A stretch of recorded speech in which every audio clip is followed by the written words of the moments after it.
Uma das regras do bem viver é estar constantemente preparado para aquilo que a vida vai lhe pedir.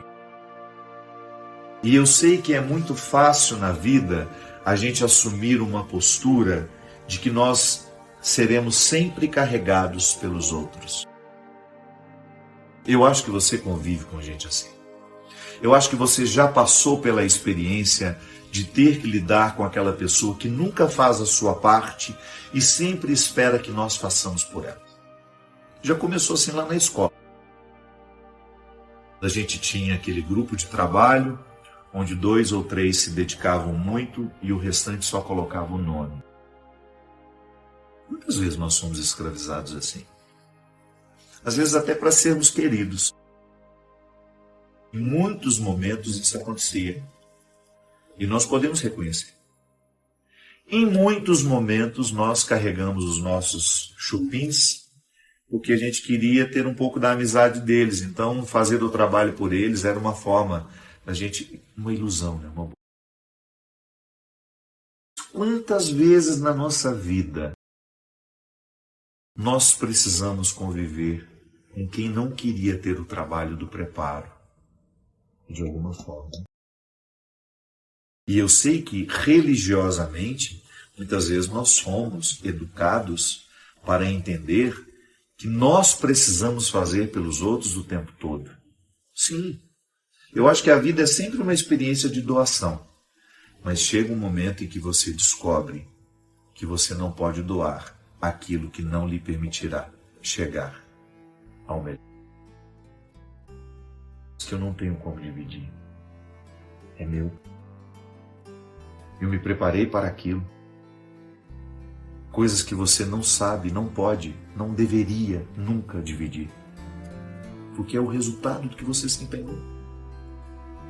Eu sei que às vezes a cultura do preparo ela é para poucos. Eu nunca me assustei com números dos que competem, por exemplo. Você vai fazer um vestibular, quantas vezes eu escutava isso? São 15 mil candidatos para cada vaga. Não é verdade. 90% das pessoas não estão se preparando. 90% das pessoas se limitam a um exercício de mediocridade absurdo. Deslocamento com só 10% do óleo para chegar do outro lado. Só que na hora de fazer a prova, não adianta você querer dar o seu preparo para aquilo. É disso que nós estamos falando. É disso que Jesus falou naquela hora. Porque no primeiro momento pode dar a impressão de que Jesus está nos ensinando o dizê-lo. Algo que se coloca até contrário ao que ele nos ensinou. Que ele nos disse, não há prova maior do que dar a vida pelo próprio amigo. Bom, mas até na doação há um limite, porque é como você querer dar um remédio para um doente que já decidiu morrer. Há buscas que vão lhe colocar num estado de muita solidão, que você não tem como incluir o outro. É aquela velha história, o casamento ele só pode dar certo quando as duas partes lutam por ele. Não adianta a mulher levar a vida inteira a reserva do óleo do marido. Não adianta. Essa caminhada é pessoal. No amor entre duas pessoas dentro de uma casa, construindo uma família, a primeira coisa que se pede é isso. Equidade. Olha, somos diferentes. Vai ter momentos em que você vai estar mais fortalecido do que eu, mas nunca deixe de levar a sua reserva, tá? Não imponha sobre mim a responsabilidade de levar a reserva que lhe cabe levar. É disso que Jesus está falando. Cada um de nós precisa viver o seu preparo, porque nessa eternidade você não vai chegar acompanhado. É um funil que vai se estreitando, se estreitando, se estreitando, e ao final dele só passará você. Eu sei que às vezes nós temos uma mania terrível de gritar pela ajuda antes de termos nos ajudado. Quantas vezes? As pessoas, sobretudo no meu caso, né? Como padre, líder religioso que sou, por causa dessa construção cultural que nós muitas vezes somos também responsáveis por isso, que nós padres temos resposta para tudo, que nós temos solução para todos os problemas. Não temos. Eu não estou dando conta nem dos meus problemas. Quantas vezes eu quase naufraguei diante dos meus problemas? Eu não tenho essa postura pronta, nunca tive, não quero ter. Eu sou alguém que vive. Eu sou humano. Eu acredito em Deus, mas às vezes a minha fé em Deus não me segura, não é suficiente. Às vezes os meus recursos humanos são escassos. Por quê? Porque eu estou me projetando mal. Não estou levando óleo, não estou levando a reserva. Estou me dando mais do que eu posso me dar. Estou me oferecendo muito além das minhas medidas. Sim, porque Deus não pode retirar-nos das responsabilidades de nossas escolhas. Se eu escolho sair de casa com um óleo somente para a medida exata e não calculo que de repente possa haver um imprevisto, quantas vezes, meus amigos? Nas nossas relações familiares, então, meu Deus do céu, como isso acontece? E aí é seu irmão que olha para você, como se você tivesse culpa, como se você tivesse que assumir a responsabilidade de ele não ter sido prudente e ter feito a sua busca no dia. Quantas vezes dentro dos nossos seios familiares as pessoas nos oprimem por causa disso? Primeiro porque nos olham como responsáveis por tudo aquilo que deu errado na vida delas. Ou, se não é nos olhando como responsáveis, ou como alguém que terá que necessariamente viver as consequências dos erros que eles. Não estou dizendo que a gente não tenha que ser solidário. Não estou dizendo que o sofrimento do outro não venha nos impactar. Só que chega um momento que nós precisamos pegar essa sabedoria evangélica da diferenciação. É um fato que nós aprendemos quando a gente começou a amadurecer. De acordo com a psicanálise, nos momentos que a gente menos diferencia o outro é a fase oral, que Freud dizia que é a tentativa que uma criança tem de incorporar o mundo pela boca. Tudo a criança morde. E ela grita. Ela é um poço de egoísmo.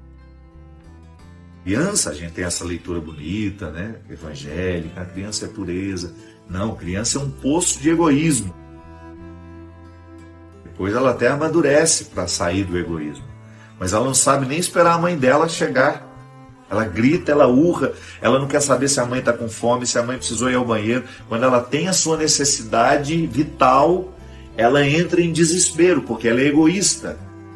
Não egoísta da maneira como nós podemos ser. Não, ela não tem nem responsabilidade sobre esse egoísmo dela. Faz parte do processo normativo, isso é normal. É normal a criança ser egoísta, mas o adulto não. Então, às vezes, nas nossas relações familiares, nas nossas relações mais próximas, as pessoas nos interpretam de forma imatura, sim, como se nós fôssemos uma extensão delas. Como se não pudesse mais fazer a capacidade da diferenciação.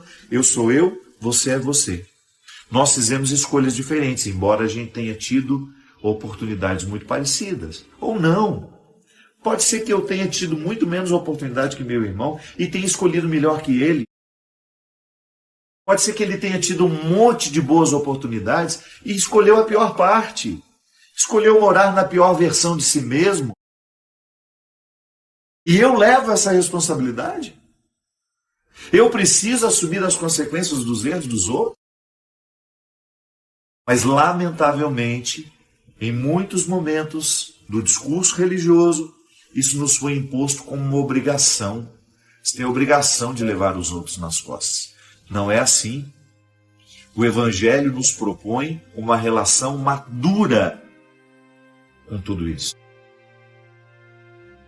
Bom, vamos analisar. Você está nesse sofrimento por quê?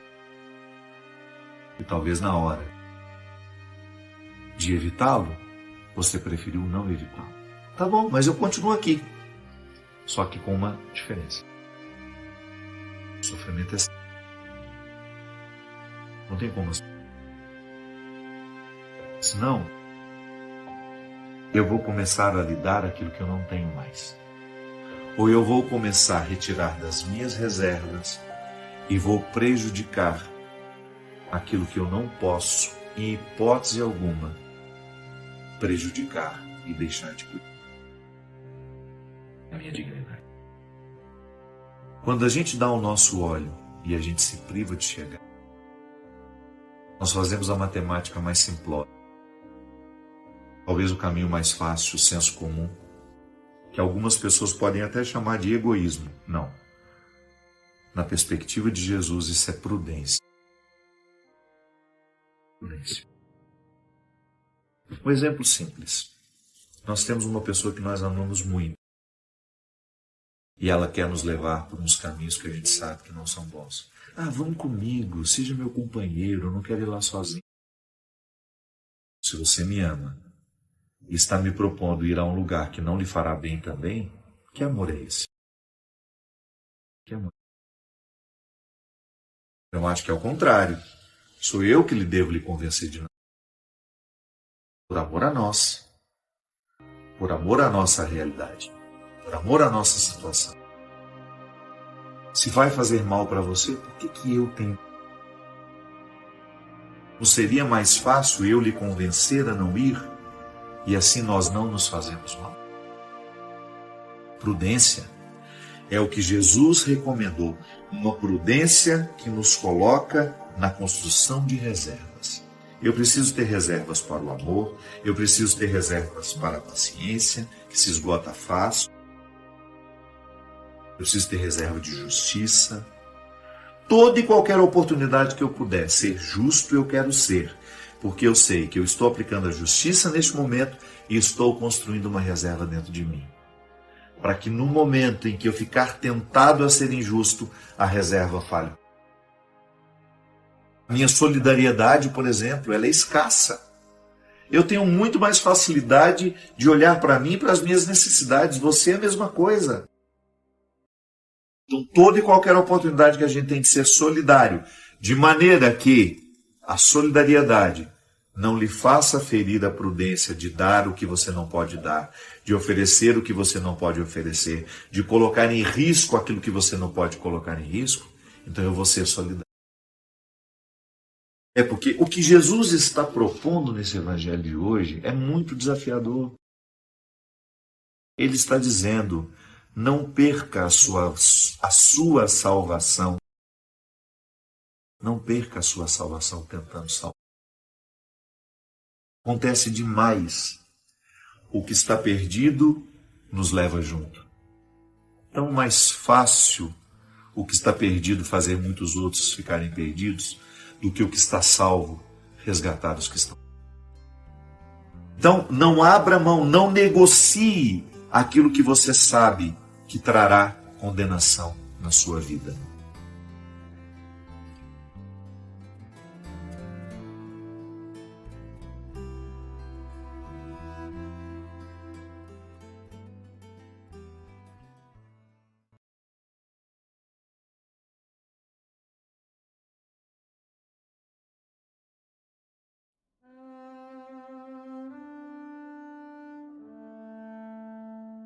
Eu não sei, mas pode ser que você se sinta muito sozinha, sozinho com as suas questões.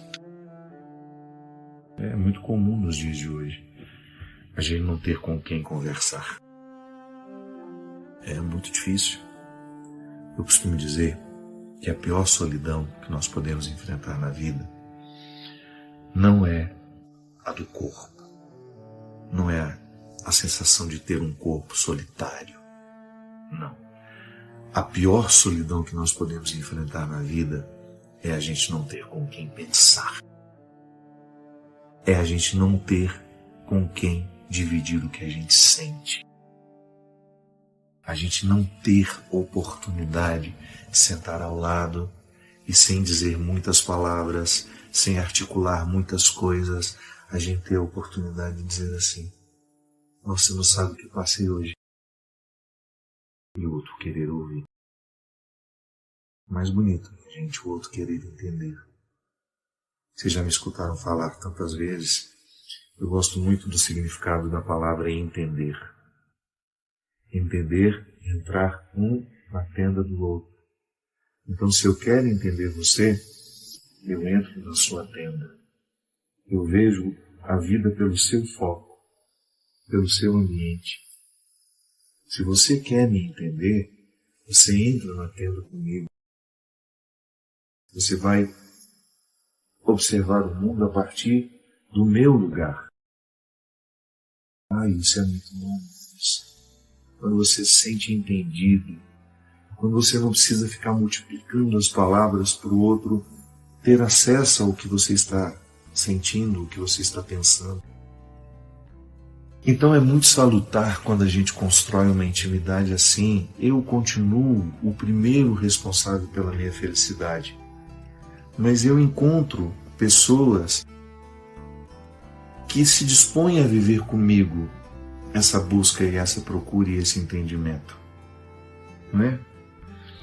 Então, quando eu me sinto solitário, qual é a pior solidão que me atormenta? É às vezes não ter com quem pensar. É a solidão do pensamento. É a solidão, talvez a pior. Quando você se casou com um homem, com uma mulher, se você dorme na mesma cama a vida inteira e você sente que não dá nem para pensar alto, que seu mundo não interessa ao outro, o mundo do outro não lhe interessa, seus sentimentos não interessam a ninguém. Aquela casa cheia de gente e você tão solitário com a sua dor, e você tão sozinho com as suas mágoas, com os seus sentimentos, e ninguém ali disposto de alguma forma aproximar. Tá bom. Quando nos falta isso, criemos os caminhos para que a gente tenha condições de chegar pelo menos a um pequeno entendimento que nos faça suportar o momento. Por isso que eu estou dizendo, pode ser que você experimente a pior de todas as solidões. Você não ter a oportunidade de ter alguém que escute, que se interesse por você. Eu sei que é difícil. Eu sei que é muito difícil. Por isso que eu tenho criado toda e qualquer oportunidade para a gente poder conversar. Que para mim também faz bem, sabe? Eu nunca me esqueço. Então, estar aqui com vocês, de alguma forma conversar, participar nesse espaço que vocês me permitem, é um prazer inenarrável. Porque eu também fico abastecido quando converso com vocês. Quando eu tenho a oportunidade de dividir a minha vida com vocês. E eu, do fundo do meu coração, a mim, desde muito menino, todas as dores do mundo me tocam. Muito, muito, muito facilmente. Eu vivo tudo aquilo, muito à flor da pele. Eu não sou um cara que guarda para sentir depois, não. A vida me impacta o tempo todo. E as dores das pessoas, as dores das pessoas, elas são minhas também, por vocação mesmo. É impossível a gente ser padre e ficar indiferente ao que as pessoas sofrem. Então, como padre, eu sei do meu papel. E eu sei que o que às vezes você precisa é de alguém que lhe escute, ou que alguém que fale com você. E só a minha participação só é válida na sua vida se for para lhe despertar, para lhe acordar. Primeiramente, para você ter a consciência de que você é o primeiro responsável pela sua felicidade. Você é a primeira responsável pela sua felicidade. Se por acaso precisar de mim, quero estar sempre aqui. Sempre. Um compromisso de nunca permitir que as minhas redes sociais, que o meu lugar de encontro com vocês, possa ser um obstáculo à felicidade, à realização humana.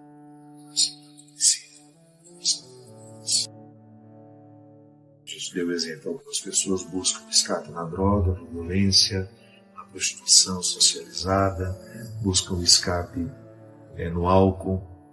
E a gente estava dizendo que a gente tem 1000 escapes maravilhosos. A gente se embriaga de amigos, a gente se embriaga de boa literatura, a gente se embriaga de música, porque é isso que a gente precisa fazer. Tantas coisas maravilhosas aqui à nossa disposição, tantos artistas maravilhosos que criaram obras espetaculares, únicas, para nos fazer sair de nós e não ficar alienados, né?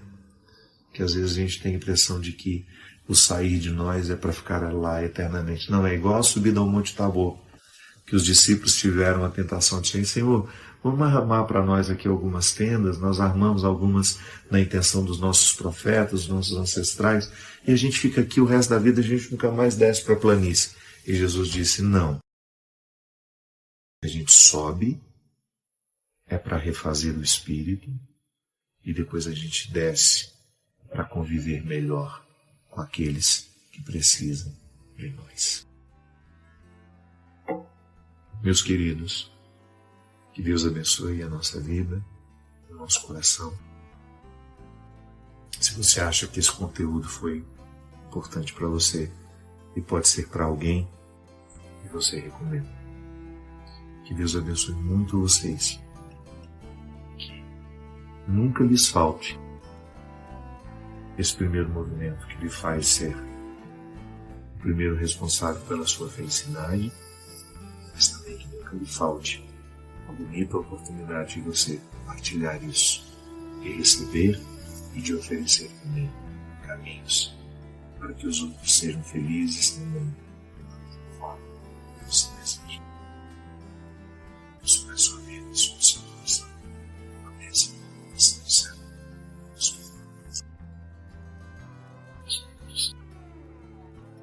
Achei interessante uma pessoa aqui está dizendo assim: Padre Fábio, o amor é uma imposição, um dever ou é uma virtude? O que você acha, Cristian? Perguntinha boa, né?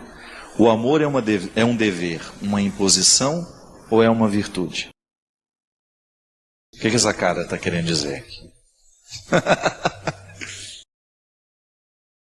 Justamente, né? Se fosse fácil, Cristian está dizendo, não seria um mandamento. É interessante que o amor, ele condensa as duas possibilidades. Feliz daquele que conseguiu amar, porque houve a empatia natural, né? O que é o amor? É o processo do querer bem. A gente fala tanto de amor que a gente corre o risco de deixar de compreender o verdadeiro significado do amor. Amar é querer bem. Quando você diz ao outro, eu te amo, tanto é que eu, quando era criança, eu só achava que podia dizer eu te amo o homem para a mulher.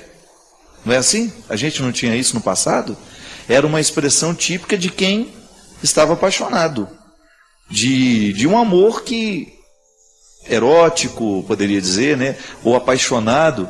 Eu me lembro que a primeira vez que a gente começou a ouvir isso, pai dizer para o filho, o amigo dizer para o outro, Nossa Senhora, a gente tinha medo dessa expressão. Dizer eu te amo, quando eu tenho a coragem de dizer isso, significa que eu lhe quero bem. Querer o bem pode ser um dom, mas é também uma imposição. A partir do momento que eu vivo a dinâmica do cristianismo dentro de mim, eu tenho, por obrigação, querer bem a todos. Gente, aí vem uma distinção muito sutil, que pode ser perigosa, se a gente não compreende bem. Querer bem é você estar sempre favorável à felicidade do outro. Eu não vou fazer absolutamente nada para prejudicar a sua felicidade. Eu não vou fazer absolutamente nada para atrapalhar a sua vida, e eu estarei sempre comprometido com o seu bem. Eu não serei violento com você, não é? Todas as formas de violência. Eu não serei agressivo com você com as minhas palavras, eu não serei deseducado. Lisura, essa é uma palavra que a gente precisa retomar. Nós somos muito deseducados com o outro. Às vezes, nós nos sentimos no direito de dizer ao outro tudo. Quando na verdade eu não tenho o direito de dizer tudo ao outro se eu não tenho intimidade com ele. Às vezes nós ultrapassamos demais os territórios dos outros e às vezes a gente diz mais do que deveria dizer. Às vezes nós somos invasivos, nós perguntamos mais do que deveríamos perguntar. Outro dia mesmo vivi uma situação lá em Belo Horizonte, uma grande amiga minha de repente contou uma história que ela estava tão irritada, porque alguém foi invasivo com ela, fez uma pergunta que não fazia parte do contexto daquela intimidade. Não tinha intimidade para a pergunta, para interferir tanto na vida. E ela estava chateada, irritada, e com razão. Querer bem é isso. Eu tenho um comprometimento cristão com o mundo. Eu não vou viver para fazer mal. Eu não vou viver para difamar. Ainda que eu não concorde com o outro. Ainda que eu não tenha nenhuma comunhão com o jeito de pensar do outro. Eu posso tratar as diferenças, mas vou respeitar. Não preciso ficar atacando, não preciso ser grosseiro, não preciso usar palavras que vão menosprezar, que vão humilhar. Não há necessidade disso. Eu posso não concordar com o outro, mas eu vou ter a lisura de não concordar com elegância. Isso faz parte da vida. É berço. A gente aprende, ou então a gente depois vai correr atrás para ter. A gente falar menos, né? A gente não ser tão repetitivo, a gente não ser tão espalhafatoso nas nossas comunicações. Você ter aquele limite de você saber até que ponto você pode dar palpite na vida do outro. Mas você quer bem. Mas não significa que você tem que estabelecer vínculos de proximidade, porque você vai ter o seu grupo de amizade, você vai ter o seu grupo de proximidade. Isso é direito seu. E só vai fazer parte da sua intimidade, só vai entrar na sua casa, só vai fazer parte do seu mundo aqueles com quem você estabeleceu um vínculo de confiança, de segurança, não é assim? De fidelidade. Ninguém fica amigo da noite para o dia. É construção, amizade é construção. Agora, o amor, ele será sempre uma regra para todo e qualquer relacionamento que quer ser cristão. Eu perdi aqui a pessoa que falou, era não sei o que, o sobrenome Faria. E eu lembro que ela estava dizendo assim, padre, como é que eu posso... Ela, pelo jeito, estava vivendo um conflito, que o Twitter é muito complicado, né? Às vezes a pessoa quer conselhos aqui. Não, é muito mais interessante isso, propor uma reflexão. Porque em 140 caracteres, a gente não tem como tratar questões, às vezes, tão sérias que as pessoas apresentam aqui, e mesmo porque Twitter não é MSN, né? Para a gente ficar... É muita gente falando ao mesmo tempo. Então é um lugar que a gente pode até propor uma outra reflexão, mas é um lugar muito restrito de comunicação, senão essa comunicação mais leve que a gente faz no dia a dia, que eu acho absolutamente saudável, de aproximação. A gente se sente mais próximo das pessoas. Mas ela estava dizendo muito num contexto assim, padre, eu estou com dificuldade de retribuir amor a alguém que me trata muito bem. Aí ela perguntava, amor é virtude ou é uma imposição? Eu diria que será sempre uma imposição e, vez em quando, vai ser em nós uma experiência maravilhosa de gratuidade, de virtude, que nos realiza muito e que são situações que você vai encontrar pela vida e que você vai saber diferenciar quando é uma imposição, eu preciso amar porque eu preciso respeitar, eu não vou denegrir, eu não vou sujar o seu território, porque eu tenho respeito por você, eu cuido bem de quem é você, mas ao mesmo tempo também vivo na minha experiência essa possibilidade de ter sempre alguém que vai fazer parte da minha vida de uma maneira diferente.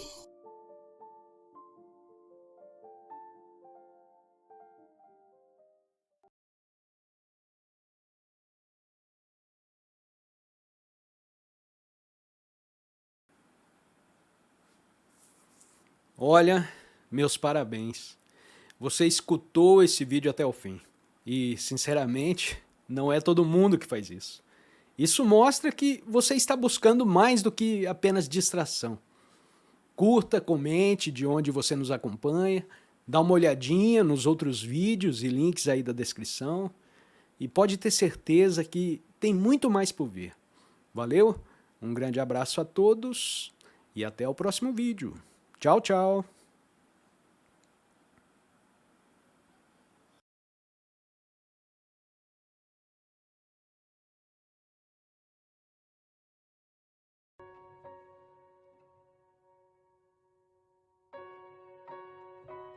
tenho algumas dúvidas sobre o catolicismo e queria que você me respondesse. Hoje vivemos num mundo capitalista que valoriza a riqueza, a beleza e o poder. E este capitalismo está intimamente ligado com os valores protestantes. Vide a ética protestante e o espírito do capitalismo de Max Weber. O catolicismo e seu desenvolvimento está intimamente ligado ao feudalismo, onde seus valores foram muito mais fundamentados, onde a instituição igreja pode se estruturar também para acumular riquezas. E até hoje vejo resquícios dessa época em nossa cultura católica. Uma vez, padre, ouvi de um outro padre da paróquia onde eu cresci, que a igreja é santa, mas também pecadora. Santa porque tem sua origem em Jesus e Pedro. Pecadora porque é feita por homens e mulheres, como eu e você. Que a igreja erra por ser feita de pessoas filhas de Deus, mas também de santos. Considerando estes pontos acima e a minha experiência dentro da igreja e de vida, me pergunto sobre certos valores que eu cresci ouvindo e que hoje tenho dúvidas. Valores não relativos ao amor, à doação, ao próximo ou a Deus, mas valores relativos ao trabalho, às penitências, às culpas. O catolicismo é muito mais ligado ao humanismo que à racionalidade. Sempre estudei muito e às vezes me pego me punindo por ter estudado bem, por ter um emprego bom, uma família feliz, saudável. Parece que não faz parte da minha cultura. Parece que para eu estar perto de Deus eu devo procurar a pobreza, me penitenciar, abdicar do estudo para viver uma vida apenas espiritual. Parece que estou cometendo um crime quando estou trabalhando e produzindo para a empresa na qual eu trabalho, ou querendo resultados capitalistas. Como disse, acho que isso está muito ligado às minhas raízes católicas. A sociedade nos cobra uma coisa, mas a igreja nos cobra outra. Queria que você desenvolvesse essa relação que vivemos hoje com o mundo capitalista, padre, e sobre isso refletisse. Como ser católico e viver no mundo capitalista e, ao mesmo tempo, administrando valores cristãos que são tão diferentes? Alguém aqui já viveu isso na carne também, esse conflito? Já? É muito comum isso, né?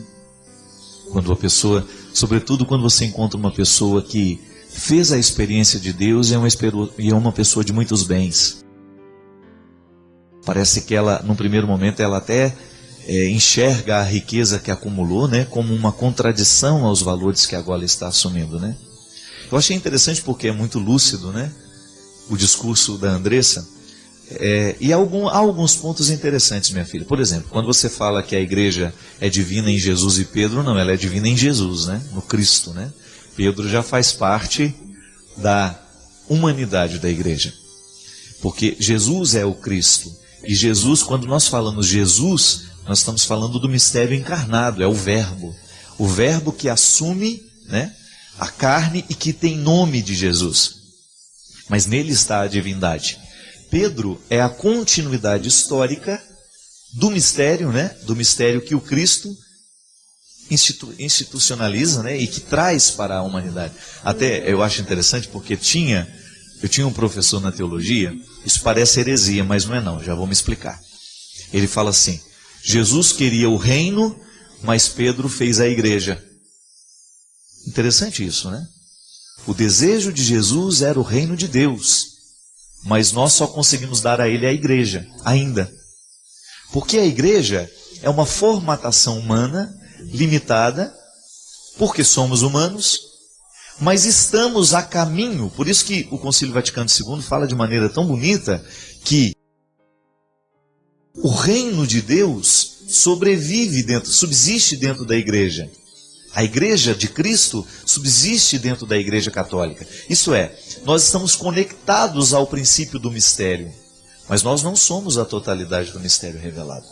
Nós somos a plenitude do mistério revelado.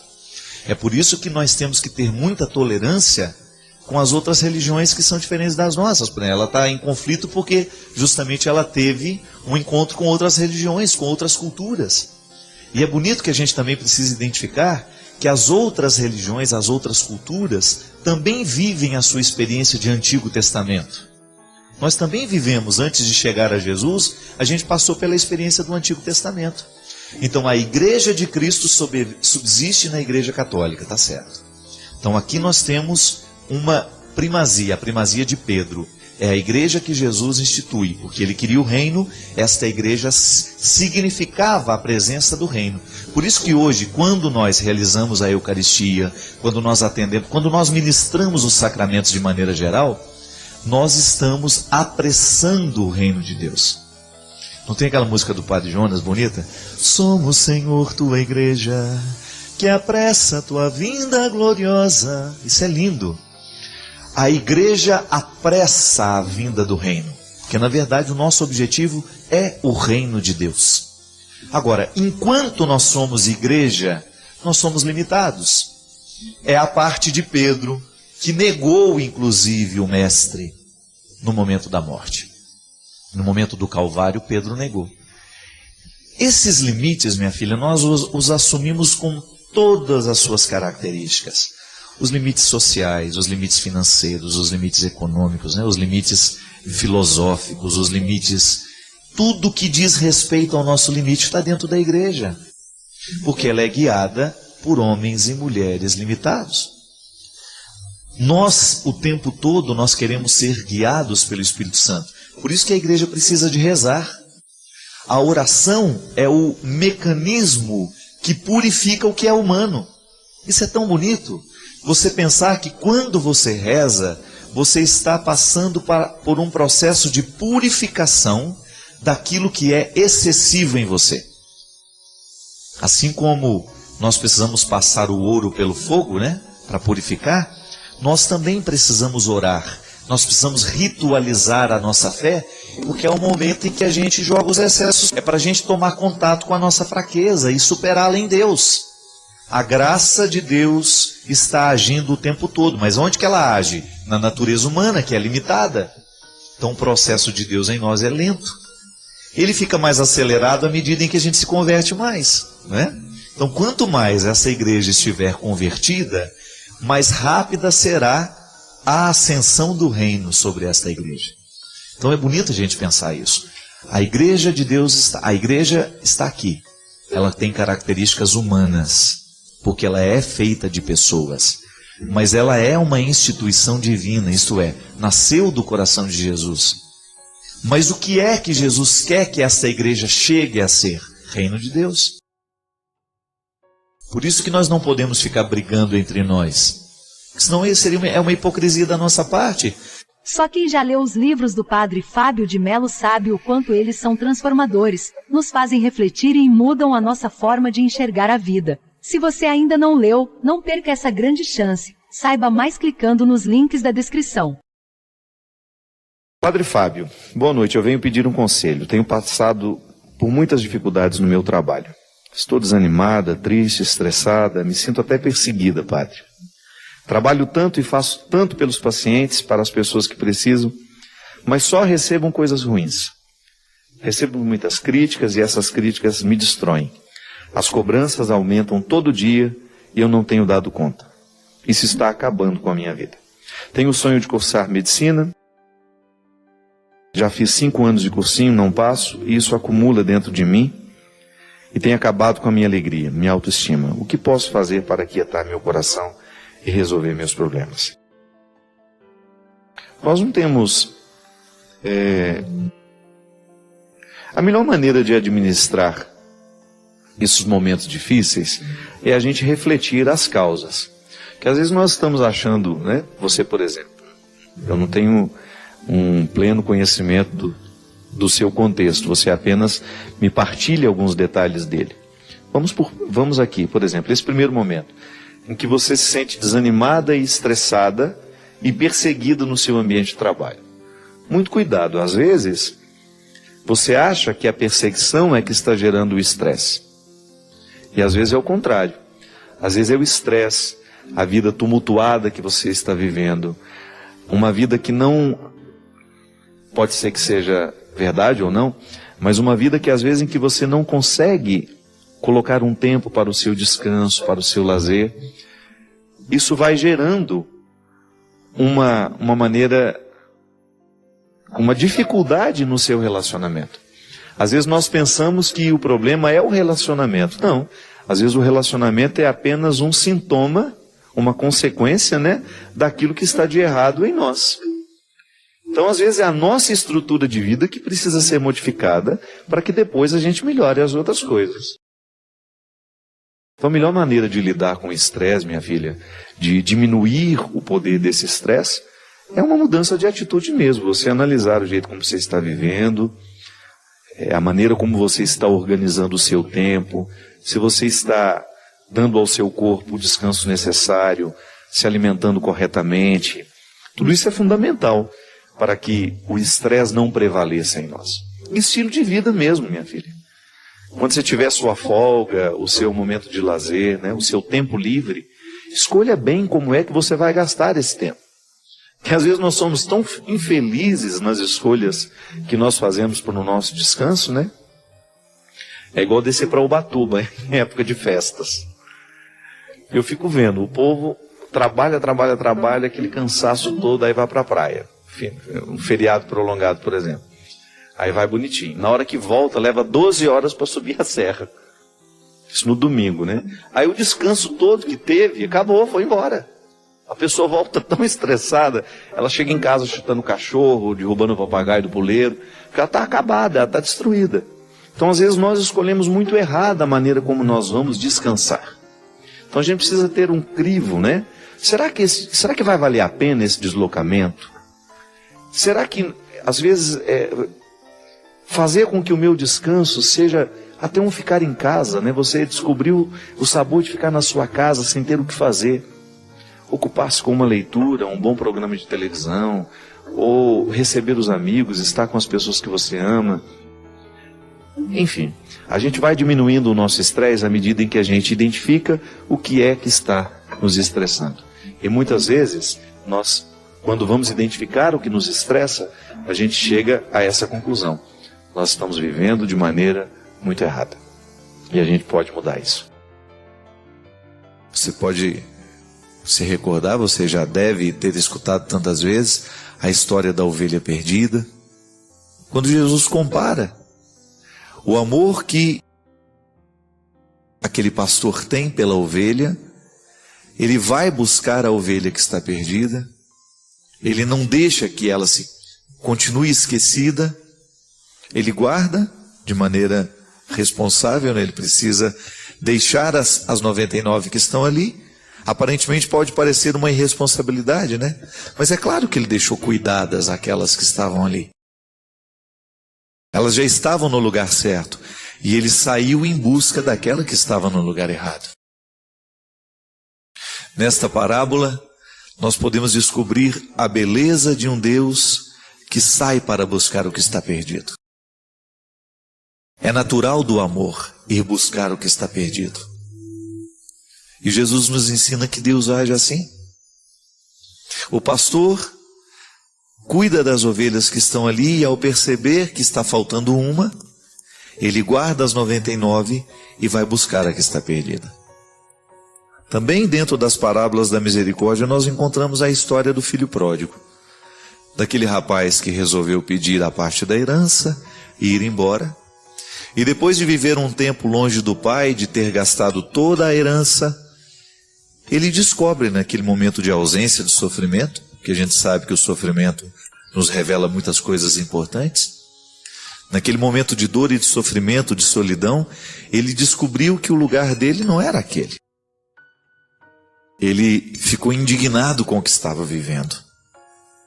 Ele ficou assustado com aquilo que ele havia escolhido. E o que ele faz? Ele se encoraja para ir buscar a reconciliação com o pai e pedir perdão. Na verdade, naquele momento que o rapaz descobre que ele está no lugar errado, que ele deveria estar na casa do pai dele, o coração dele se ilumina de uma maneira muito bonita para fazê-lo perceber que quando nós estamos vivendo uma situação de erros, é interessante a gente saber dar o passo para buscar a reconciliação. E o coração daquele rapaz o iluminou para que ele se encorajasse para ir buscar o perdão do pai. Tanto é que ele sai, olha, eu vou viver como um empregado na casa do meu pai, porque eu já não tenho mais direito à herança. Eu já gastei tudo que tinha. A minha parte, o meu pai já me deu e eu já gastei. Então ele não volta para querer ser filho de novo. Ele volta para querer ser empregado, porque ser empregado do pai dele era melhor que viver naquelas condições em que ele estava vivendo. Foi a conclusão a que ele chegou. O meu pai trata melhor os empregados dele do que eu estou sendo tratado aqui. Ele, na verdade, quando saiu de casa, ele queria festas, queria alegrias, queria se realizar. Ele achava muito pacata a vida que ele vivia na casa dele, né? E depois de ter feito todas essas experiências, ele chegou à conclusão de que estava errado. E isso é interessante na vida. Chegar à conclusão de que se está errado e não ficar lamentando. Não ficar vivendo as consequências do erro de maneira, como é que a gente poderia dizer? De maneira desastrosa, né?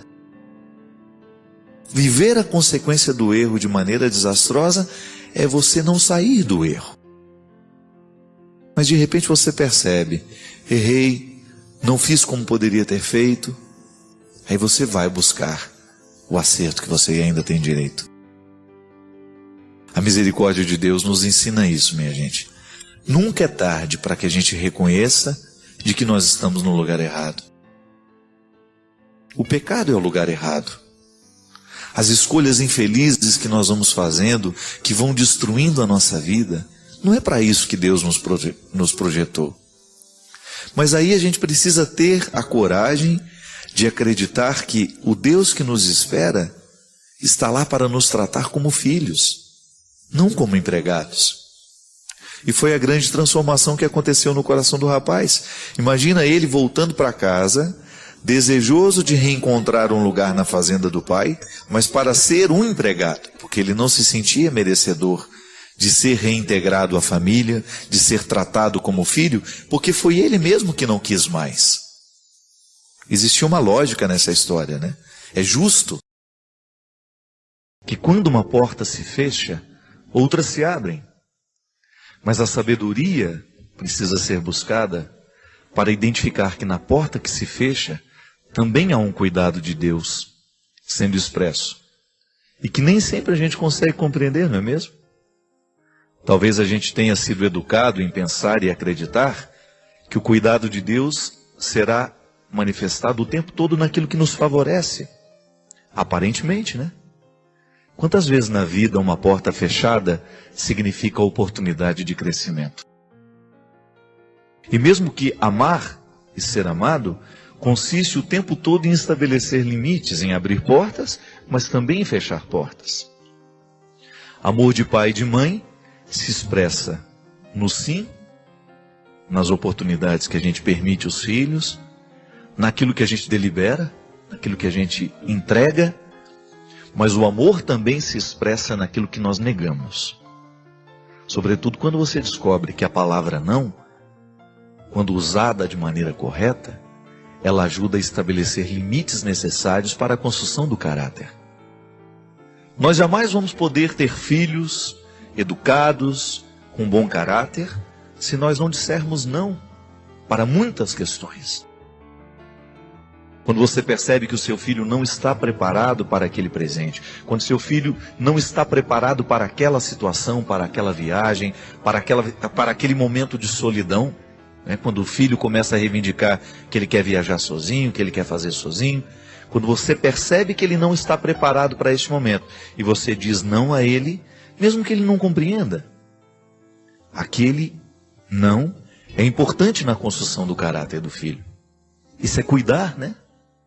Talvez porque a gente viva um momento de muita liberdade nos tempos de hoje, a gente tenha identificado que cuidar é a gente permitir. Não. Cuidar também é não permitir. E é nesse equilíbrio bonito que nós vamos descobrindo a experiência do cuidado como frutuosa. E é interessante porque, em se tratando de religião, este lugar humano onde nós nos colocamos diante de Deus e com Ele estabelecemos uma relação, muitas vezes na religião nós vamos aprender de maneira muito errada que o cuidado de Deus se expressa naquilo que Ele providencia.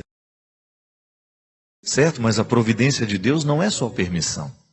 Há uma série de realidades que ele vai nos negar, que são importantes para nós. Pode ser que a gente não entenda a negação hoje. Mas quando depois de um tempo você vai analisar, é verdade, aquilo não me aconteceu, aquilo não me foi possível do jeito que eu queria, mas foi importante.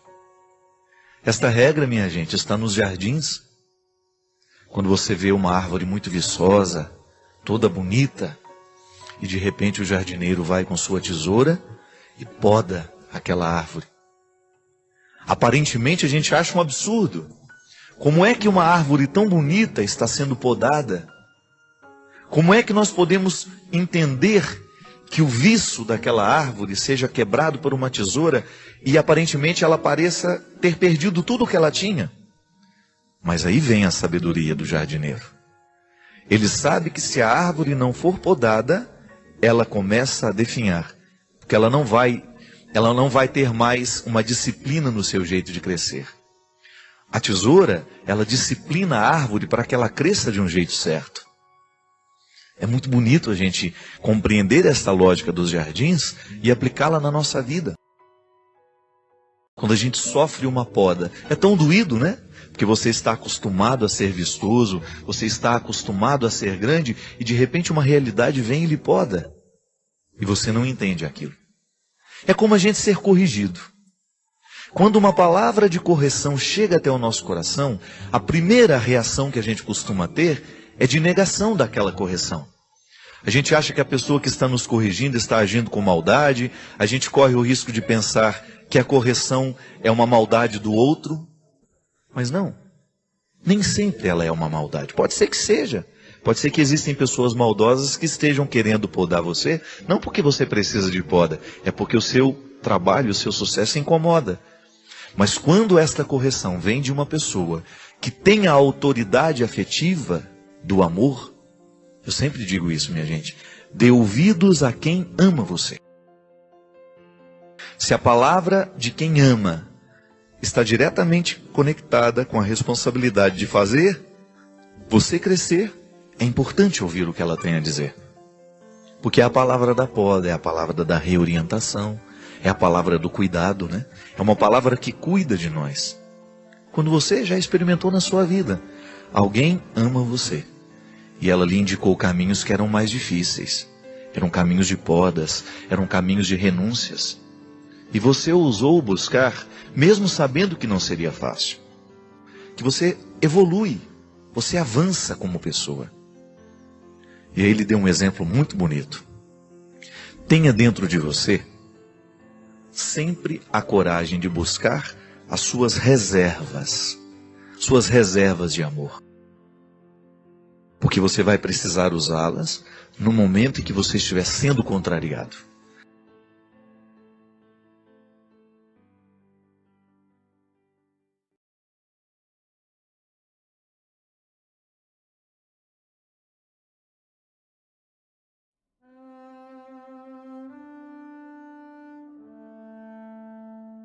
Eu não sei, mas pode ser que você se sinta muito sozinho com as suas questões. É muito comum nos dias de hoje a gente não ter com quem conversar. É muito difícil. Eu costumo dizer que a pior solidão que nós podemos enfrentar na vida não é a do corpo, não é a sensação de ter um corpo solitário, não. A pior solidão que nós podemos enfrentar na vida é a gente não ter com quem pensar. É a gente não ter com quem dividir o que a gente sente. A gente não ter oportunidade de sentar ao lado e sem dizer muitas palavras, sem articular muitas coisas, a gente ter a oportunidade de dizer assim: você não sabe o que eu passei hoje. E o outro querer ouvir. Mais bonito, gente, o outro querer entender. Vocês já me escutaram falar tantas vezes. Eu gosto muito do significado da palavra entender. Entender, entrar um na tenda do outro. Então, se eu quero entender você, eu entro na sua tenda. Eu vejo a vida pelo seu foco, pelo seu ambiente. Se você quer me entender, você entra na tenda comigo. Você vai observar o mundo a partir do meu lugar. Isso é muito bom. Quando você se sente entendido, quando você não precisa ficar multiplicando as palavras para o outro ter acesso ao que você está sentindo, o que você está pensando. Então é muito salutar quando a gente constrói uma intimidade assim. Eu continuo o primeiro responsável pela minha felicidade, mas eu encontro pessoas que se dispõem a viver comigo essa busca e essa procura e esse entendimento, não é? Então, quando eu me sinto solitário, qual é a pior solidão que me atormenta? É às vezes não ter com quem pensar. É a solidão do pensamento. É a solidão, talvez a pior. Quando você se casou com um homem, com uma mulher, e você dorme na mesma cama a vida inteira e você sente que não dá nem para pensar alto, que seu mundo não interessa ao outro. O mundo do outro não lhe interessa. Os seus sentimentos não interessam a ninguém. Aquela casa cheia de gente e você tão solitário com a sua dor e você tão sozinho com as suas mágoas, com os seus sentimentos e ninguém ali disposto de alguma forma aproximar. Tá bom. Quando nos falta isso, criemos os caminhos para que a gente tenha condições de chegar pelo menos a um pequeno entendimento que nos faça suportar o momento. Por isso que eu estou dizendo, pode ser que você experimente a pior de todas as solidões. Você não ter a oportunidade de ter alguém que escute, que se interesse por você. Eu sei que é difícil. Eu sei que é muito difícil. Por isso que eu tenho criado toda e qualquer oportunidade para a gente poder conversar. Que para mim também faz bem, sabe? Eu nunca me esqueço. Então, estar aqui com vocês, de alguma forma conversar, participar nesse espaço que vocês me permitem, é um prazer inenarrável. Porque eu também fico abastecido quando converso com vocês. Quando eu tenho a oportunidade de dividir a minha vida com vocês. E eu, do fundo do meu coração, a mim, desde muito menino, todas as dores do mundo me tocam. Muito, muito, muito facilmente. Eu vivo tudo aquilo, muito à flor da pele. Eu não sou um cara que guarda para sentir depois, não. A vida me impacta o tempo todo. E as dores das pessoas... as dores das pessoas, elas são minhas também, por vocação mesmo.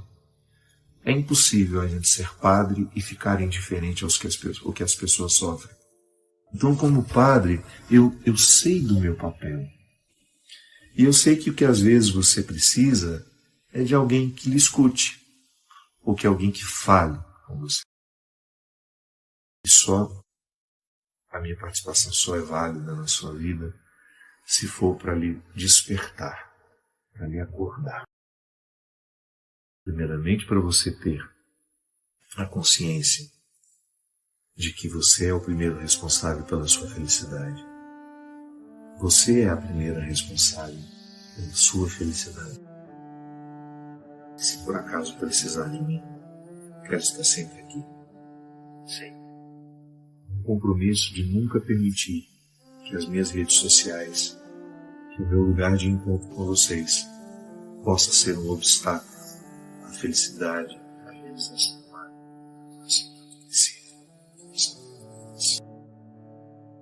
A gente deu exemplo, algumas pessoas buscam escape na droga, na violência, na prostituição socializada, buscam escape no álcool.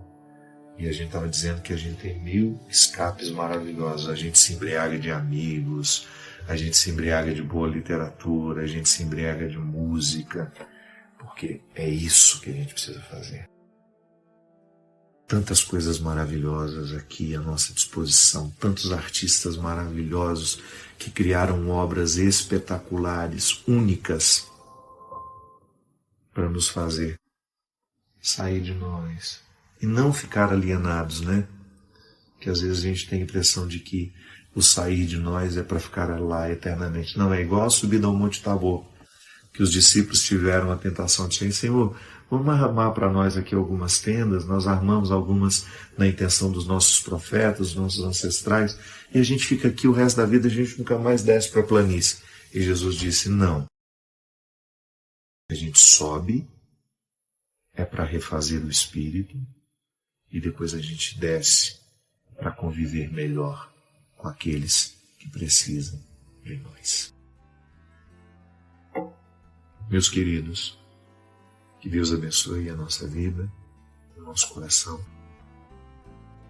Se você acha que esse conteúdo foi importante para você e pode ser para alguém que você recomenda, que Deus abençoe muito vocês. Que nunca lhes falte esse primeiro movimento que lhe faz ser o primeiro responsável pela sua felicidade, mas também que nunca lhe falte a bonita oportunidade de você partilhar isso e receber e de oferecer também caminhos para que os outros sejam felizes também da mesma forma que você deseja. Deus abençoe a vida e sua situação. A bênção do céu.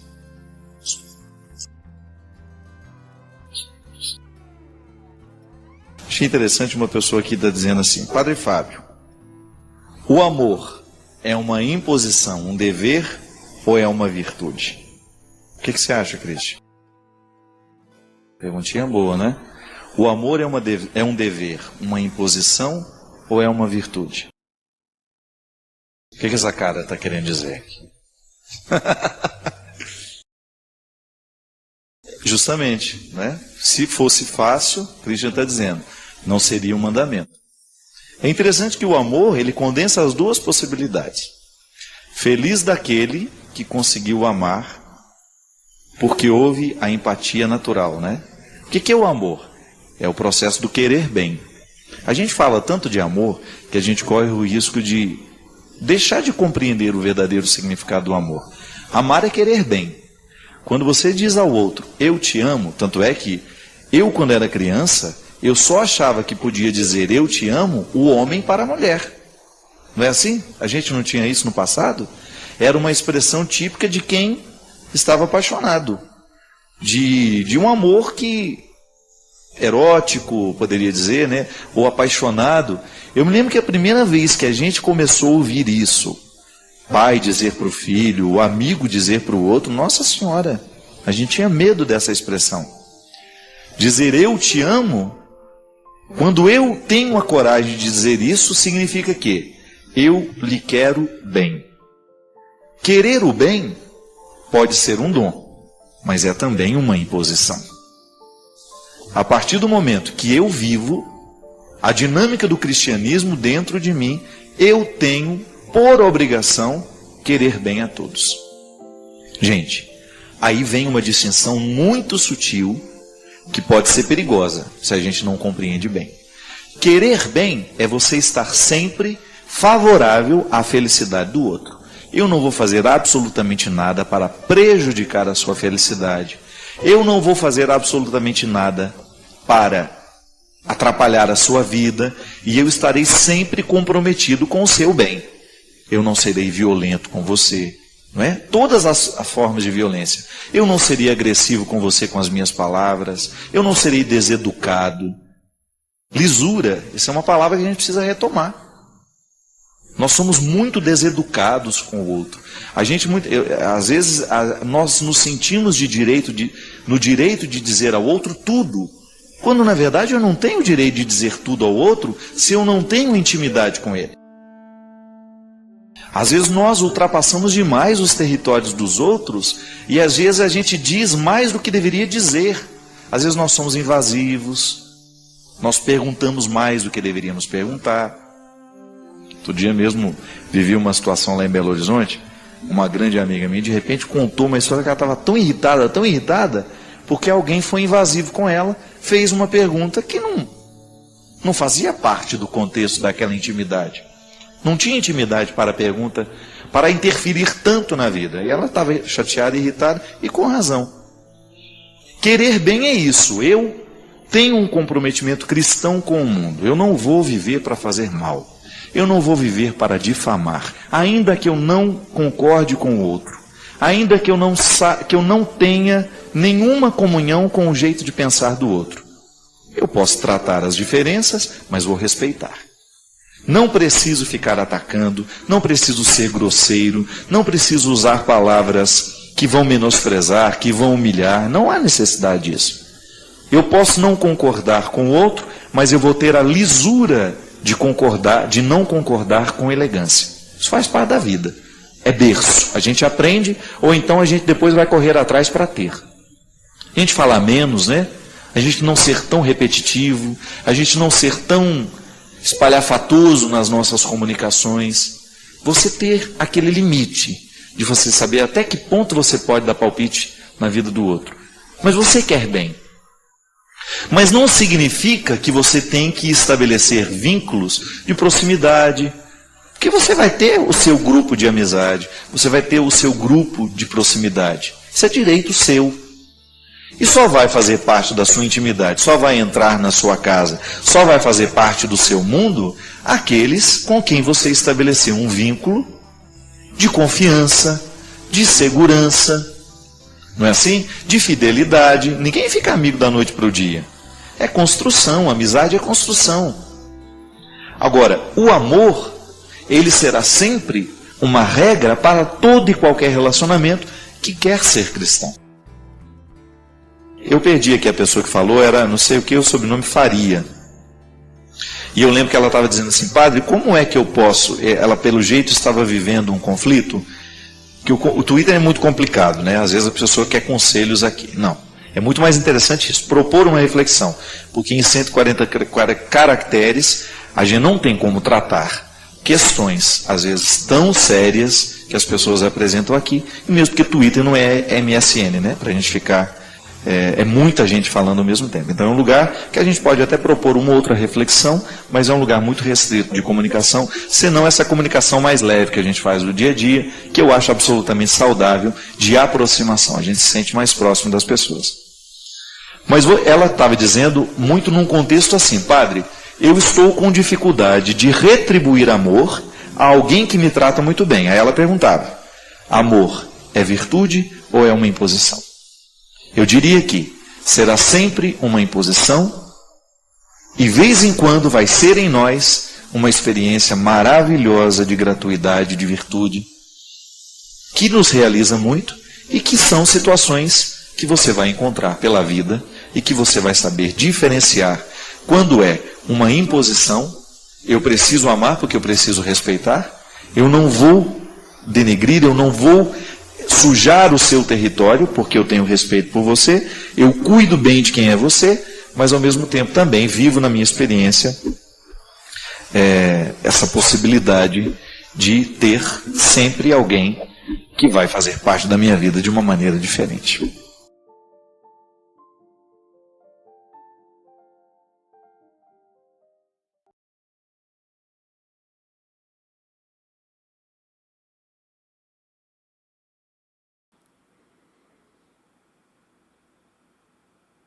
Olha, eu tenho que te dar os parabéns. Você chegou até o fim de um vídeo denso e sem atalhos. Isso exige atenção, abertura e coragem. Então, deixa nos comentários a sua cidade ou então alguma citação que te marcou. Se sentir que esse conteúdo pode ajudar alguém, compartilhe com essa pessoa. Valeu, um grande abraço e até mais. Tchau, tchau.